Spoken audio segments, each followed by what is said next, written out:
nga ako ng tiwala sa mga kasama ko dahil sa pag-aya nila sa akin. Shoot, mare, swimming daw pero ganito yung mga pinagdadaanan namin. Nagulantang pa nga ako sa nahagip ng camera namin.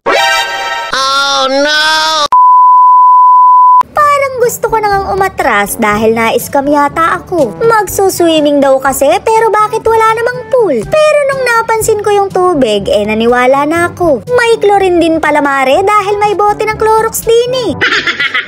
Tatawid nga kami ng ilog para makarating sa liliguan namin. Medyo malayong lakaran lang pero malinaw daw ang tubig dun. Meron nga din daw falls kaya sobrang na-excite ako. Lahat talaga ng maganda, mare, dapat pinaghihirapang puntahan. Kaya kung ikaw ang pinapapunta ng jowa mo sa kanila, mag-isip-isip ka na. Mare, baka hindi tayo maganda. Nandito po tayo sa outing na sinasabi nila. Mga demonyo. Scam. May adobo pa akong dala. Ayan po ang mga outing na gusto nila.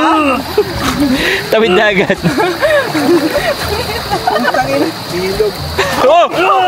Nako, nabasag yung alak!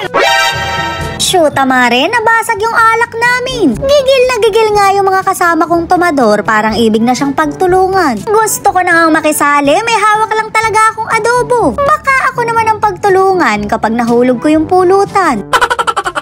Mahaba-habang lakaran nga to, kaya patibayan na lang ng tuhod. Hindi naman ako nag-aalala sa sugar daddy ko dahil mabilis yan sa takbuhan. Pagka nagkakahulihan sa tupada, akala mo si Flash yan. Walang lingon-lingon, mare, at baka mahuli.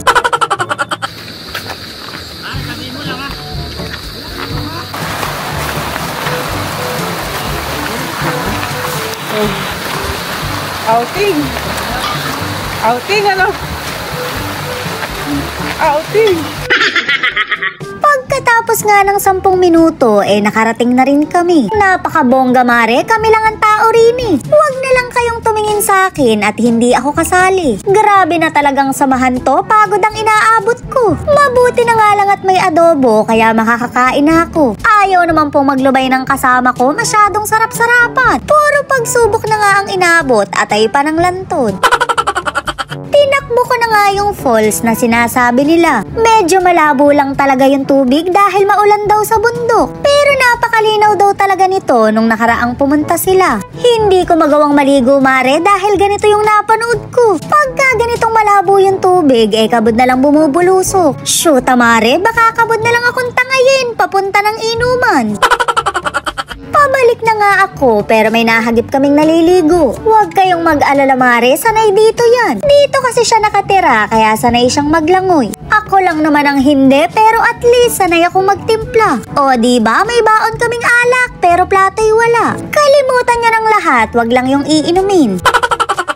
Talo-talo na yan, mare, wala namang maselan din eh. Gani rin na nga ang pag-iitsura ko, mag-iinarte pa ba ako? Eri na nga yung adobong pinaglaban ko hanggang makarating dito. Hanip na outing to, puro pagsubok ang inabot ko. Namin pala, mare, marami kami. Baka naman magtampo sila, may pakiramdam nga rin pala sila. Kung saan-saan na nga ako pumuesto dahil maulan pa rin dito. Shoot, mare, nasa tamang circle pa ba ako? Mga immortal yata to. Umulan umaraw kasi hindi nagsisilubay. Dahil kalad-kari naman ako, apurasama ko. Pagkatapos ko ang kumain, humanap ako ng pwestuhan. Bubukod muna kami ng sugar daddy ko dahil gagawa kami ng milagro. Doon sa walang tao pero merong engkanto. Charot lang, mare, mag-e-edit lang ako. Nandito kami sa taas ng puno kaya nalulula ako. Bumaba na ako, mare, wag na lang pala akong mag-upload. Pero ayoko namang mamiss nyo ako, kaya mag-e-edit pa rin ako. Kahit nasa kalagitnaan pa rin ako ng gala, kayo pa rin ang naiisip ko. Okay lang na sila muna ang magsaya at mamaya na lang ako. Kayo muna ang papasayahin ko, kaya mag-e-edit muna ako. Nagre-re-upload lang naman ako kapag may hangover ako.